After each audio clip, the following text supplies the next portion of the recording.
সংসারে এমন একটা ভ্রান্ত ধারণা রয়েছে যে সবকিছু ভাগ্যের দ্বারা পাওয়া যায়, কিন্তু ভাগ্য, প্রারব্ধ এ তো সকলের জন্যই সমান হয়।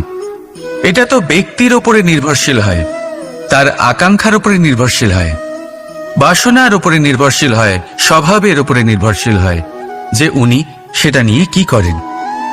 দেখুন, এই প্রসাদ কিন্তু সকলকেই দেওয়া হয়, কিন্তু তা গ্রহণ করবেন কিভাবে সেটা ব্যক্তির উপরে নির্ভর করে। আপনাকে এক উদাহরণ দিই।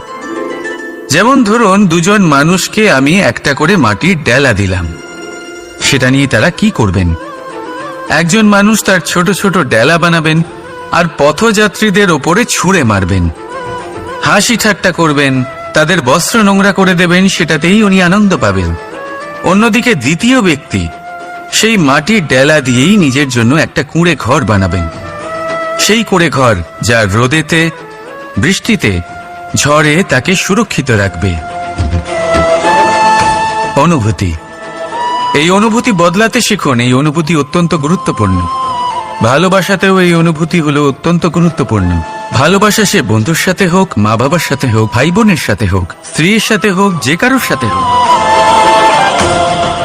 মনে রাখবেন এই হলো সেই অনুভূতি যা আপনার ভাগ্য নির্ধারণ করে থাকে। তাহলে আসুন আমার সাথে প্রেমের অনুভূতি নিয়ে বলুন, রাধা রাধা।